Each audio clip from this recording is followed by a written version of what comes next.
ಎಲ್ಲರೂ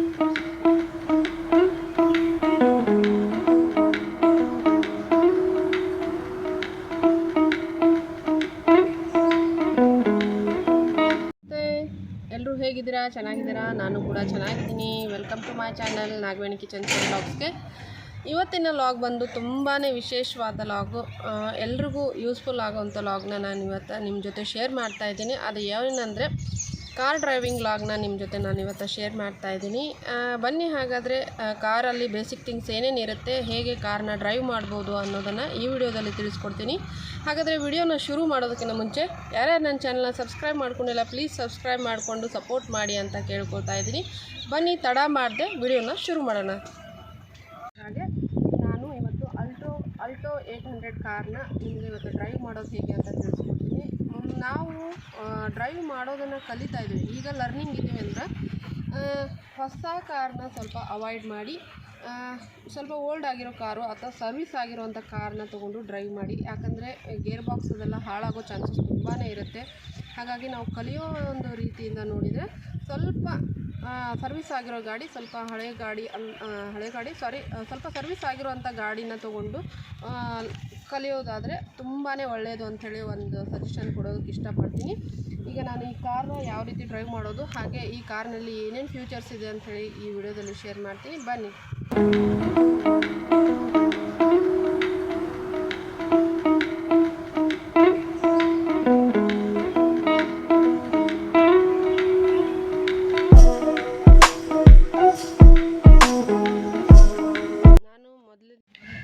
ಇದು ಬಂದು ಗಾಡಿಯ ಸ್ಪೀಡೋಮೀಟ್ರ್ ಅಂತ ಹೇಳ್ತಾರೆ. ಇದು ಸ್ಪೀಡೋಮೀಟ್ರು. ಈ ನಾವು ಗಾಡಿನ ಯಾವ ರೀತಿ ಅಂದರೆ ಎಷ್ಟು ಸ್ಪೀಡಿಗೆ ನಾವು ಗಾಡಿ ಮೂವ್ ಮಾಡ್ತಾ ಇದ್ದೀವಿ ಅನ್ನೋದನ್ನು ಇಲ್ಲಿ ಗಮನಿಸಿ ನೋಡ್ಕೋಬೋದು. ಹಾಗೆ ಈ ಕಡೆ ಬಂದು ಫ್ಯೂಲು, ಎಣ್ಣೆದು ಅಂದರೆ ಪೆಟ್ರೋಲ್ ಎಷ್ಟಿದೆ ನಿಮ್ಮ ಗಾಡೀಲಿ ಅನ್ನೋದನ್ನು ತೋರಿಸ್ತಿರುತ್ತೆ. ಈಗ ಬೇರೆ ಬೇರೆ ಗಾಡೀಲಿ ಬೇರೆ ಬೇರೆ ಥರ ಬಂದಿದೆ ಗಾಡಿ, ಹಾಗೆ ಆ ಗಾಡಿಯಲ್ಲಿ ಬೇರೆ ಬೇರೆ ಥರನೇ ಇರುತ್ತೆ. ಇದು ಮಾತ್ರ ಸ್ಪೀಡೋಮೀಟ್ರು, ಇದು ಫ್ಯೂಲು. ಇದು ಗಾಡಿಯ ಇಗ್ನಿಷನ್ ಆನ್ ಆದಮೇಲೆ ಈ ಥರ ಲೈಟ್ ಆಗಿರುತ್ತೆ. ಮತ್ತು ಇಲ್ಲಿ ಇದು ಬಂದು ಇಂಡಿಕೇಟರು ಮತ್ತು ಹೆಡ್ಲೈಟ್ ಆನು, ಹಾಗೆ ಫಾಗ್ ಲೈಟು ಮತ್ತು ಡಿಮ್ಮನ್ನು ಮಾಡುವಂಥ ಒಂದು ಫ್ಯೂಚರು. ಹೇಗಂಥೇಳಿ ನಾನು ಇವಾಗ ತೋರಿಸ್ತೀನಿ. ಇಂಡಿಕೇಟರ್ ಹೇಗೆ ಆನ್ ಮಾಡೋದು ಅಂತೇಳಿ ತೋರಿಸ್ತೀನಿ. ನಾವು ಲೆಫ್ಟಿಗೆ ಟರ್ನ್ ಮಾಡ್ತಾ ಇದ್ದೀವಿ ಗಾಡಿನ ಅಂದರೆ ಈ ಥರ ಅಪ್ ಮಾಡಿದರೆ ಲೈಟ್ ಇಂಡಿಕೇಟರ್ ಆನ್ ಆಗ್ತಾ ಇದೆ. ಇಲ್ಲಿ ತೋರಿಸ್ತಾ ಇದೆ ಈಗ ನಮ್ಮದು ಲೆಫ್ಟ್ ಇಂಡಿಕೇಟರ್, ಅಂದರೆ ನಾವು ಗಾಡಿನ ಈ ಥರ ಲೆಫ್ಟಿಗೆ ಟರ್ನ್ ಮಾಡ್ತಾ ಇದ್ದೀವಿ ಅಂಥೇಳಿ. ಮತ್ತು ನಿಮಗೆ ರೈಟ್ಗೆ ಇಂಡಿಕೇಟರ್ ಬೇಕಂದರೆ ರೈಟ್ ಗಾಡಿ ಟರ್ನ್ ಆಗ್ತಾ ಇದೆ ಅಂದರೆ ಈ ಥರ ಈಗ ಮೇಲ್ಗಡೆ ಮಾಡಿದ್ವಿ ಲೆಫ್ಟಿಗೆ, ಕೆಳಗಡೆ ಮಾಡಿದರೆ ರೈಟ್ ಇಂಡಿಕೇಟರ್ ತೋರಿಸ್ತಾ ಇರುತ್ತೆ. ನೀವು ಗಾಡಿ ಟರ್ನ್ ಮಾಡುವಾಗ ಇವು ಎರಡನ್ನು ಫಾಲೋ ಮಾಡಲೇಬೇಕಾಗುತ್ತೆ. ಯಾಕಂದರೆ ಹಿಂದ್ಗಡೆ ಬರುವಂಥ ಗಾಡಿಗೆ ಮೊದಲನೇದಾಗಿ ನಾವು ಟರ್ನ್ ಆಗ್ತಾ ಇದ್ದೀವಿ ಲೆಫ್ಟ್ ಸೈಡ್ ಅಥವಾ ರೈಟ್ ಸೈಡು ಟರ್ನ್ ಆಗ್ತಾ ಇದ್ದೀವಿ ಅಂಥೇಳಿ ಇನ್ಫಾರ್ಮೇಷನ್ ಕೊಟ್ಟಂಗಿರುತ್ತೆ. ಹಾಗೆ ಈ ಕಡೆ ಬಂದು ಲೈಟ್ ಅಂದರೆ ನಮ್ಮ ಹೆಡ್ಲೈಟ್ ಮತ್ತು ಫಾಗ್ ಲೈಟ್ ಅಂತ ಇರುತ್ತೆ. ಇದು ಗಾಡಿ ಹೆಡ್ಲೈಟ್ನ ಯಾವ ರೀತಿ ಆನ್ ಮಾಡೋದಂತ ತೋರಿಸ್ತೀನಿ. ಮೊದಲಿಗೆ ಈ ಥರ ಒಂದೇ ಸಲ ಟರ್ನ್ ಮಾಡಿದರೆ ಫಾಗ್ ಲೈಟ್ ಆನ್ ಆಗುತ್ತೆ, ಮತ್ತು ಇನ್ನೊಂದು ಸಲ ಆನ್ ಮಾಡಿದರೆ ಹೆಡ್ಲೈಟ್ ಆನ್ ಆಗಿರುತ್ತೆ. ಹಾಗೆ ಹೆಡ್ಲೈಟು ಡಿಮ್ಮ ಯಾವ ರೀತಿ ತೋರಿಸೋದಂತ ತೋರಿಸ್ಕೊಡ್ತೀನಿ. ನಮಗೆ ಡಿಪ್ ಲೈಟ್ ಬೇಕಂದರೆ, ಹೆಡ್ಲೈಟಿಂದ ಡಿಪ್ ಲೈಟ್ ಬೇಕಂದರೆ, ಹೆಡ್ಲೈಟ್ನ ಡಿಪ್ ಮಾಡಬೇಕಂದ್ರೆ ಇದನ್ನು ಈ ರೀತಿಯಾಗಿ ಪ್ರೆಸ್ ಮಾಡಿದರೆ ಈ ಥರ ತೋರಿಸುತ್ತೆ. ಇಲ್ಲಿ ಸಿಂಬಲ್ ತೋರಿಸ್ತಾ ಇದೆ. ಈಗ ನಮ್ಮದು ಗಾಡಿ ಹೆಡ್ಲೈಟು ಡಿಪ್ ಆಗಿದೆ ಅಂತ ಅರ್ಥ. ಆಮೇಲೆ ಡಿಮ್ ಇರಬೇಕಂದ್ರೆ ಎಷ್ಟು ಮಾಡಿದರೆ ಆಯಿತು. ಮುಂದ್ಗಡೆ ಬರೋ ಗಾಡಿಗೆ ನಾವು ಬರ್ತಾ ಇದ್ದೀವಿ, ರೋಡು ಚಿಕ್ಕದಿದೆ, ನಾವು ಬರ್ತೀವಿ ಅಥವಾ ಆ ಗಾಡಿ ಬರ್ತಾ ಇತ್ತು ಅಂತ ಹೇಳೋದಾದರೆ ಅವರು ನಮಗೆ ಹೆಡ್ಲೈಟ್ನ ಡಿಮ್ಮು ಮಾಡ್ತಾರೆ. ಅದು ಯಾವ ರೀತಿ ಅಂತ ಹೇಳಿ ತೋರಿಸ್ತೀನಿ. ಇಷ್ಟಂತ ಮಾಡಿದರೆ ಅವ್ರಿಗೆ ಗೊತ್ತಾಗುತ್ತೆ ಇವ್ರು ಬರ್ತಾರೆ, ನಾವು ಸ್ವಲ್ಪ ನಿಂತು ಡ್ರೈವ್ ಮಾಡಿ ಅಂದರೆ ಹೋದ್ರಾಯ್ತು ಮುಂದೆ ಅಂಥೇಳಿ ತಿಳ್ಕೊತಾರೆ. ಹಾಗಾಗಿ ಈ ಡಿಮ್ಮನ್ನು ಕೊಟ್ಟಾಗ ಮುಂದಿರೋರ್ಗೂ ಅಂಡರ್ಸ್ಟ್ಯಾಂಡ್ ಆಗುತ್ತೆ. ಅಥವಾ ಮುಂದೆ ಬರೋ ಗಾಡಿನ ಡಿಮ್ ಆಯ್ತಂದರೆ ನಾವು ಕೂಡ ಅಂಡರ್ಸ್ಟ್ಯಾಂಡ್ ಮಾಡಿಕೊಂಡು ಆ ಗಾಡಿ ಬರುತ್ತೆ, ಆಮೇಲೆ ನಾವು ಡ್ರೈವ್ ಮಾಡಬೇಕು ಅಥವಾ ನಾವು ಮುಂದೆ ಗಾಡಿನ ಓಡಿಸಬೇಕು ಅನ್ನೋದನ್ನು ನಮಗೂ ಕೂಡ ಅಂಡರ್ಸ್ಟ್ಯಾಂಡ್ ಆಗುತ್ತೆ. ಇದಿಷ್ಟು ಇಲ್ಲಿ ಅಂತ ಫ್ಯೂಚರ್ ಆಯಿತು. ಈಗ ಈ ಕಡೆ ಬಂದರೆ ಈಗ ಬಂದು ಸ್ಟೇರಿಂಗು ಒಂದು ಕ್ಲಾಕ್ ಅಂತ ತಿಳ್ಕೊಳ್ಳಿ. ಯಾಕಂದರೆ ನಾವು ಯಾವಾಗಲೂ ಸ್ಟೇರಿಂಗ್ನ ಈ ರೀತಿ ಹಿಡ್ಕೊಳ್ಳೋದಾಗಲಿ ಒಂದೇ ಕೈಲೇ ಹಿಡ್ಕೊಳ್ಳೋದಾಗಲಿ ಮಾಡಬಾರ್ದು.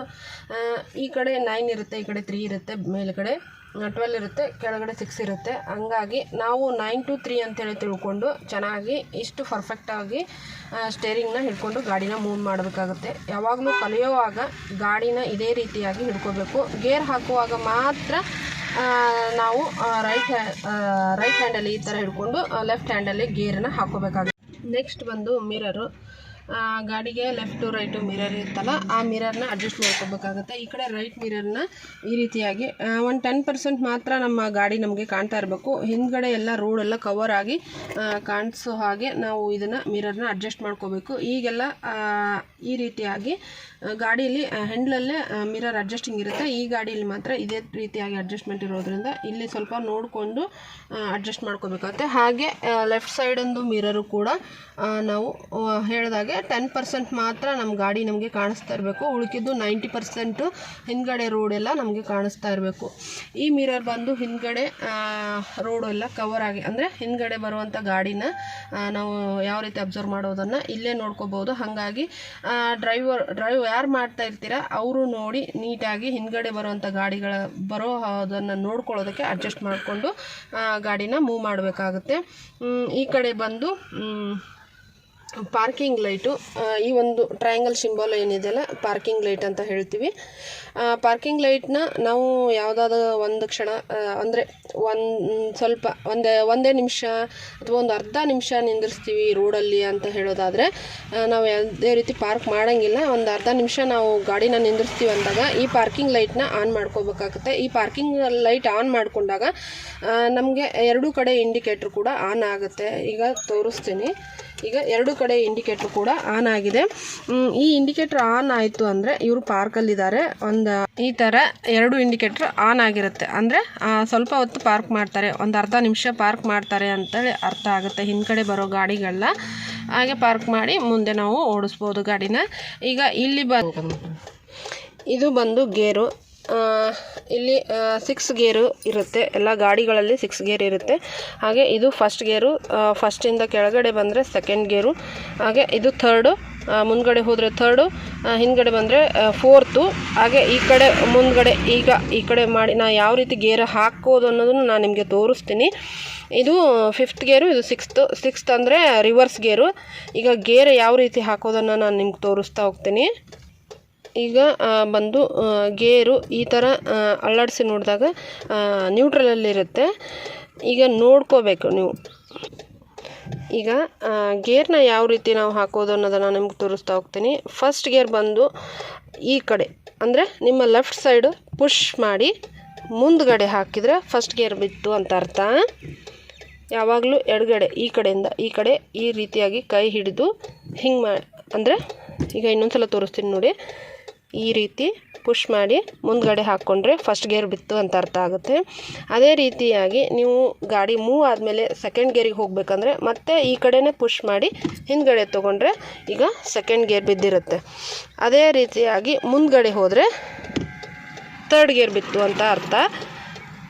ಅದೇ ರೀತಿಯಾಗಿ ಹಿಂದ್ಗಡೆ ಬಂದರೆ 4th ಗೇರ್ ಬಿತ್ತು ಅಂತ ಅರ್ಥ ಆಗುತ್ತೆ.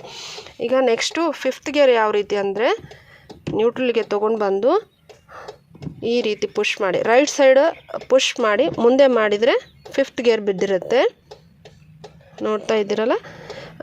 ಹಾಗೆ ಈ ಕಡೆನೇ ಪುಷ್ ಮಾಡಿ, ಈಗ ನಮಗೆ ರಿವರ್ಸ್ ಹೋಗಬೇಕಾಗಿದೆ ಗಾಡಿ ಅಂದಾಗ ಈ ಕಡೆ ಪುಷ್ ಮಾಡಿ ಹಿಂದ್ಗಡೆ ಎಳ್ಕೊಂಡಾಗ 6th ಗೇರ್ ಬಿದ್ದು ನಮಗೆ ರಿವರ್ಸ್ ಬರುತ್ತೆ ಗಾಡಿ. ಈ ಗೇರ್ಗೆ ರೇಯರ್ ಗೇರ್ ಅಂತಲೂ ಕರೀತಾರೆ. ನಾನು ನಂಬರ್ ಪ್ರಕಾರ ಹೇಳೋದಾಗಿ 6th ಗೇರ್ ಅಂತ ಹೇಳಿದ್ದೀನಿ, ಅದಕ್ಕೆ ರೇಯರ್ ಗೇರ್ ಅಂತ ಹೇಳ್ತಾರೆ. ಈಗ ನಮ್ಗೆ ಹಿಂದೆ ಗಾಡಿ ಹೋಗೋದಕ್ಕೆ ರೇಯರ್ ಗೇರ್ನ ಹಾಕ್ಕೋಬೇಕಾಗುತ್ತೆ. ಇದು ಬಂದು ಹ್ಯಾಂಡ್ ಬ್ರೇಕು ಯಾವಾಗಲೂ ನಾವು ಗಾಡಿ ಸ್ಟಾಪ್ ಆದಮೇಲೆ, ನಾವು ಗಾಡಿ ನಿಲ್ಲಿಸಿದ ಮೇಲೆ ಹ್ಯಾಂಡ್ ಬ್ರೇಕ್ ಹಾಕೋದನ್ನು ಮಾತ್ರ ಒಟ್ಟು ಮರಿಬಾರ್ದು, ಅಂದರೆ ಯಾವಾಗಲೂ ಮರೆಯೋಕ್ಕೆ ಹೋಗಬಾರ್ದು. ಈ ಒಂದು ಸೇಫ್ಟಿ ಬ್ರೇಕನ್ನು ಹಾಕಿ ನಾವು ಗಾಡಿಯಿಂದ ಇಳಿಬೇಕಾಗುತ್ತೆ. ಹಾಗಾಗಿ ಯಾವಾಗಲೂ ಹ್ಯಾಂಡ್ ಬ್ರೇಕ್ ಮೇಲೆ ಗಮನವನ್ನು ಇಟ್ಟು ಗಾಡಿನ ಓಡಿಸ್ಬೇಕು. ಈಗ ಈ ಕಡೆ ಬಂದು ABC ಅಂಥೇಳಿ ಇದರ ಶಾರ್ಟ್ ಫಾರ್ಮು. ಇದು ಎಕ್ಸಿಲೇಟರು, ಇದು ಬ್ರೇಕು, ಇದು ಕ್ಲಚ್ಚು. ಯಾವಾಗಲೂ ಕ್ಲಚ್ಚನ್ನು ನಾವು ಎಡಗಾಲಲ್ಲೇ ಪ್ರೆಸ್ ಮಾಡ್ತಾ ಇರ್ತೀವಿ. ಹಾಗಾಗಿ ಈ ಒಂದು ಕಾಲನ್ನ ಮಾತ್ರ ಕ್ಲಚ್ಚಿಗೆ ಮಾತ್ರ ಇಟ್ಕೋಬೇಕಾಗುತ್ತೆ. ಯಾಕಂದರೆ ಈ ಒಂದು ಕಾಲಿನಿಂದ ಇವೆರಡನ್ನು ಮೂವ್ ಮಾಡಬೇಕಾಗ್ತಾ ಇರುತ್ತೆ. ಇದು ಎಕ್ಸಿಲೇಟರ್ಗೆ ಮತ್ತು ಇದು ಬ್ರೇಕಿಗೆ ಯೂಸ್ ಮಾಡ್ತಾ ಇರ್ತೀವಿ. ಹಾಗಾಗಿ ನಾವು ಯಾವಾಗಲೂ ಅಂದರೆ ಫುಟ್ವೇರ್ನ ಹಾಕಿ ಕಲಿಯೋದಕ್ಕಿಂತ ಮುಂಚೆ ಫುಟ್ವೇರ್ ಬಿಟ್ಟು ಅಂದರೆ ನೀವು ಚಪ್ಪಲಿನ ಹಾಕ್ದೇ ಗಾಡಿನ ಕಲಿಯೋದು ತುಂಬಾ ಮುಖ್ಯ ಆಗಿರುತ್ತೆ. ಯಾಕಂದರೆ ನಾವು ಚಪ್ಪಲಿ ಹಾಕಿ ಕಲಿತ್ರೆ ನಮ್ಮ ಪಾದಕ್ಕೆ ಈ ಒಂದು ಈ ABC ಏನಿದೆಯಲ್ಲ ಟಚ್ ಯಾವ ರೀತಿ ಆಗ್ತಾ ಇದೆ ಅಂಥೇಳಿ ನಮಗೆ ಗೊತ್ತಾಗಲ್ಲ ಮತ್ತು ಕಲಿಯೋದಕ್ಕೂ ತುಂಬಾ ಕನ್ಫ್ಯೂಸ್ ಆಗುತ್ತೆ. ಹಾಗಾಗಿ ಗಾಡಿ ಕಲಿಯುವಾಗ ಸ್ವಲ್ಪ ಅಂದರೆ ನೀವು ಪರ್ಫೆಕ್ಟ್ ಆದಮೇಲೆ ಚಪ್ಪಲಿ ಹಾಕ್ಕೊಂಡೆ ಓಡಿಸ್ಕೋಬೋದು. ಇಲ್ಲ ಅಂದರೆ ಕಲಿಯುವಾಗ ಮಾತ್ರ ಚಪ್ಪಲಿನ ಬಿಟ್ಟು ಗಾಡಿನ ಓಡಿಸಿ. ಮತ್ತು ಹೇಳಬೇಕಾದ್ರೆ ನಾವು ಯಾವಾಗಲೂ ಗಾಡಿನ ಸ್ಟಾರ್ಟ್ ಮಾಡುವಾಗ ನಮ್ಮ ಹಿಂಬಡಿ ಏನಿರುತ್ತಲ್ಲ ಈ ಹಿಂಬಡಿ ಮಾತ್ರ ಇದೇ ಮ್ಯಾಟ್ ಮೇಲೆ ಇರಬೇಕಾಗುತ್ತೆ. ಅಂದರೆ ಗಾಡಿ ಮ್ಯಾಟ್ ಮೇಲೆ ಇದ್ದು ಈ ಒಂದು ಮುಂದಿನ ಈ ಪಾದ ಏನಿರುತ್ತಲ್ಲ ಈ ಪಾದದಲ್ಲಿ ಮಾತ್ರ ನಾವು ಗಾಡಿನ ಮೂವ್ ಮಾಡಬೇಕಾಗತ್ತೆ. ಹಾಗೆ ನೀವು ಸ್ಟಾರ್ಟ್ ಮಾಡೋಕ್ಕಿಂತ ಮುಂಚೆ ಕ್ಲಚ್ಚನ್ನು ನೀವು ಒಂದು 5 ಸಲನಾದರೂ ಈ ಥರ ಪೂರ್ತಿಯಾಗಿ ಪ್ರೆಸ್ ಮಾಡಿ ನೋಡಬೇಕಾಗತ್ತೆ.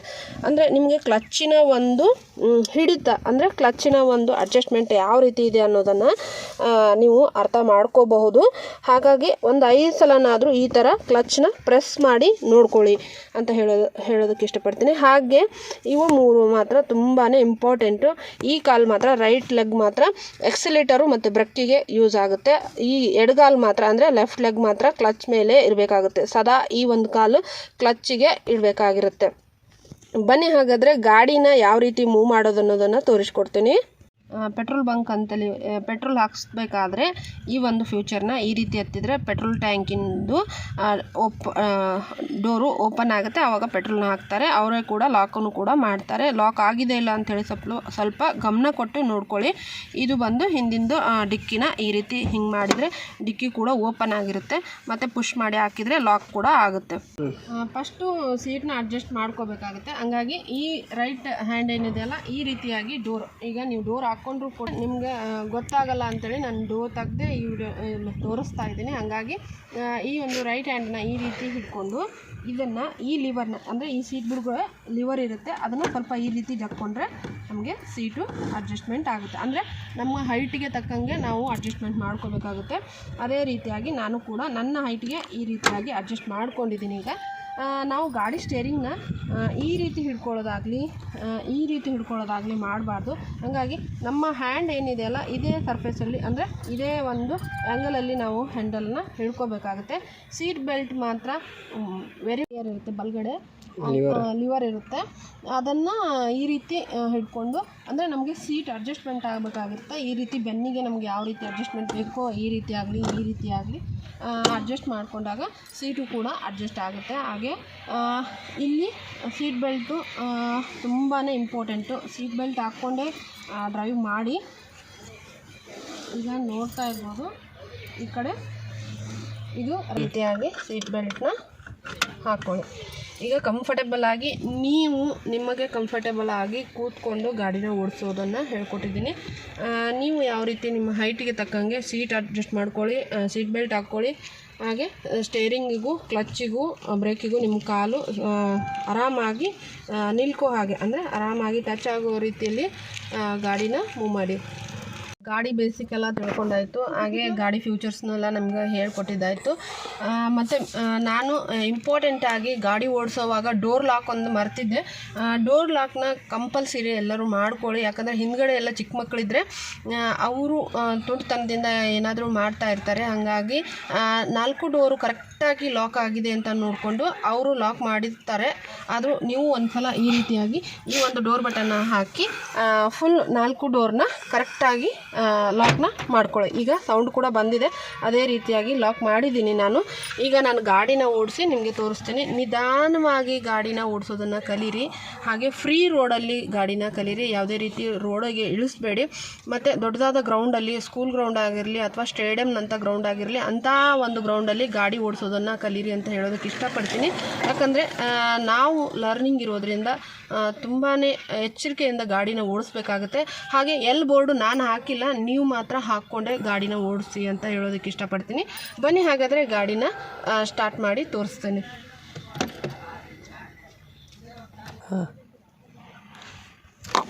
ಈಗ ಗಾಡಿ ಇಗ್ನಿಷನ್ ಆನ್ ಆಗುತ್ತೆ.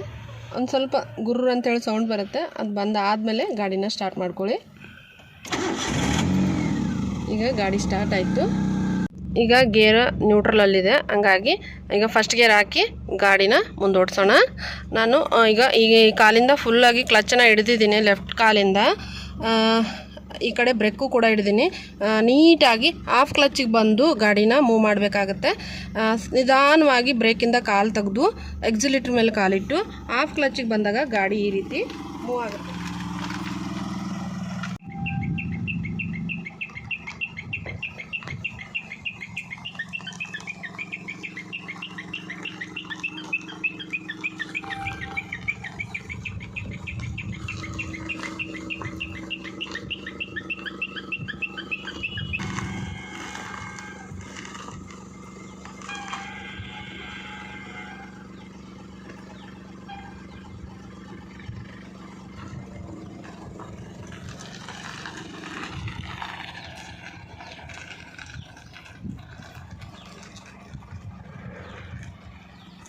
ಮತ್ತು ಗಾಡಿ ಓಡಿಸೋವಾಗ ಕಲಿಯುವಾಗ ಇಂಪಾರ್ಟೆಂಟ್ ಥಿಂಗ್ ಏನಂದರೆ ಪರ್ಫೆಕ್ಟಾಗಿ ಗಾಡಿ ಓಡಿಸೋರನ್ನ ಕೂರಿಸ್ಕೊಳ್ಳಿ. ಅಂದರೆ ನೀವೇ ಸ್ವಂತವಾಗಿ ಗಾಡಿ ತೊಗೊಂಡು ಹೋಗೋಕ್ಕೆ ಹೋಗಬೇಡಿ, ಯಾಕಂದರೆ ಯಾರೂ ಕೂಡ ಹೋಗೋದಿಲ್ಲ. ನಾನು ಹೇಳೋ ಪ್ರಕಾರ ಗಾಡಿ ಯಾರು ಚೆನ್ನಾಗಿ ಓಡಿಸ್ತಾ ಇರ್ತಾರೆ ಅವರನ್ನು ಕರ್ಕೊಂಡು ಹೋಗಿ ಗಾಡಿನ ಕಲೀರಿ. ಅದೇ ರೀತಿಯಾಗಿ ನಾವು ಕಾರ್ ಡ್ರೈವಿಂಗ್ ಕಲ್ತಿದ್ದೀವಿ, ಕಾರ್ ಡ್ರೈವಿಂಗ್ ಸ್ಕೂಲಿಗೆ ಹೋಗಿ ಕಲ್ತಿದ್ದೀವಿ, ನಾವು ಮನೇಲೇ ಕಾರ್ನ ಓಡಿಸ್ತೀವಿ ಅನ್ನೋದಾದರೆ ಕಾರ್ ಬರೋಂಗಿಲ್ಲ. ಯಾಕಂದರೆ ನಾವಾಗಲೇ ಕೂತು ನಾವು ಯಾವಾಗ ಪ್ರಾಕ್ಟೀಸ್ ಮಾಡಿ ಗಾಡಿ ಓಡಿಸೋದನ್ನು ಕಲಿತೀವಿ ಆವಾಗ ಮಾತ್ರ ನಾವು ಗಾಡಿನ ಕಲಿಬೋದು ಅಂತ ಹೇಳೋದಕ್ಕೆ ಇಷ್ಟಪಡ್ತೀನಿ. ಹಾಗೆ ಈಗ ಹೊರಗಡೆಯಿಂದ ನಾನು ಗಾಡಿ ಯಾವ ರೀತಿ ಮೂವ್ ಆಯ್ತು ಅಂತ ತೋರಿಸ್ತಿದೆ. ಈಗ ಒಳಗಡೆ ನಾನು ಯಾವ ರೀತಿ ಗಾಡಿ ಮೂವ್ ಮಾಡಿದೆ ಅನ್ನೋದನ್ನು ತೋರಿಸ್ತೀನಿ, ಬನ್ನಿ. ಈಗ ಫಸ್ಟ್ ಗೇರಲ್ಲಿ ನಾನು ಫಸ್ಟ್ ಗೇರು ಸೆಕೆಂಡ್ ಗೇರ್ ಮಾತ್ರ ತೋರಿಸ್ಕೊಟ್ಟಿದ್ದೀನಿ. ಯಾಕಂದರೆ ಕಲಿಯೋರು ಫಸ್ಟ್ ಗೇರು ಸೆಕೆಂಡ್ ಗೇರ್ ಬಿಟ್ಟು ಬೇರೆ ಗೇರ್ನ ಹಾಕ್ಕೊಳಕ್ಕೆ ಹೋಗ್ಬೇಡಿ, ಯಾಕಂದರೆ ಗಾಡಿ ತುಂಬಾ ಸ್ಪೀಡಾಗಿ ಹೋಗುತ್ತೆ. ಹಾಗಾಗಿ ಇದನ್ನು ಫಸ್ಟ್ ಗೇರಲ್ಲಿ ಹಾಕಿ ಮತ್ತು ಗಾಡಿನ ನಾವು ಫುಲ್ ಕ್ಲಚ್ಚಲ್ಲಿ ಹಿಡಿದಿದ್ದೆ. ಇವಾಗೂ ಈಗ ಕ್ಲಚ್ ರಿಮೂವ್ ಮಾಡಿ ಹಾಫ್ ಕ್ಲಚ್ಚಿಗೆ ಬಂದು ಗಾಡಿ ಮೂವ್ ಆಗ್ತಾಯಿದೆ. ನೋಡ್ತಾ ಇರ್ಬೋದು ಯಾವ ರೀತಿ ಮೂವ್ ಆಗ್ತಾಯಿದೆ ಅಂತೇಳಿ. ಈಗ ಮುಂದ್ಗಡೆ ಕೂಡ ತೋರಿಸ್ತಾ ಇದ್ದೀನಿ. ಗಾಡಿ ಈ ರೀತಿ ನಿಧಾನವಾಗಿ ಮೂವ್ ಮಾಡಬೇಕಾಗುತ್ತೆ. ಸ್ವಲ್ಪ ಸ್ಪೀಡ್ ಜಾಸ್ತಿ ಆದಾಗ ಮಾತ್ರ ನೀವು ಸೆಕೆಂಡ್ ಗೇರ್ಗೆ ಹಾಕೋಬಹುದು ಅಂತ ಹೇಳೋದಕ್ಕೆ ಇಷ್ಟಪಡ್ತೀನಿ. ಈ ರೀತಿಯಾಗಿ ಗಾಡಿನ ಕಲಿಬಹುದು. ಹಾಗೆ ರಿವರ್ಸು ಕೂಡ ಯಾವ ರೀತಿ ಅಂತೇಳಿ ತೋರಿಸ್ತೀನಿ.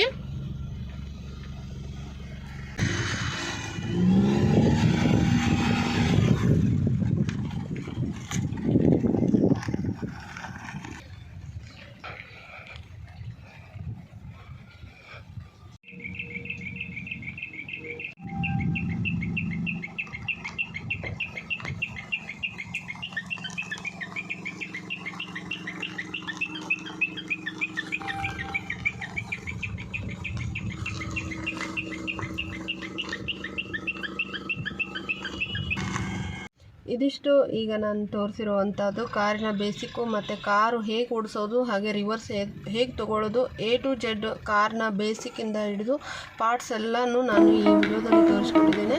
ಹಾಗಾಗಿ ಈ ವಿಡಿಯೋ ಇಷ್ಟ ಆದಲ್ಲಿ ಲೈಕ್ ಮಾಡಿ ಮತ್ತು ಶೇರ್ ಮಾಡಿ ಅಂತ ಹೇಳ್ತೀನಿ. ಮರಿದೆ ಇನ್ನೂ ಯಾರು ನನ್ನ ಚಾನಲ್ನ ಸಬ್ಸ್ಕ್ರೈಬ್ ಮಾಡ್ಕೊಂಡಿಲ್ಲ, ಪ್ಲೀಸ್ ಸಬ್ಸ್ಕ್ರೈಬ್ ಮಾಡಿಕೊಂಡು ಸಪೋರ್ಟ್ ಮಾಡಿ ಅಂತ ಹೇಳ್ತಾ ಇದ್ದೀನಿ. Thanks for watching.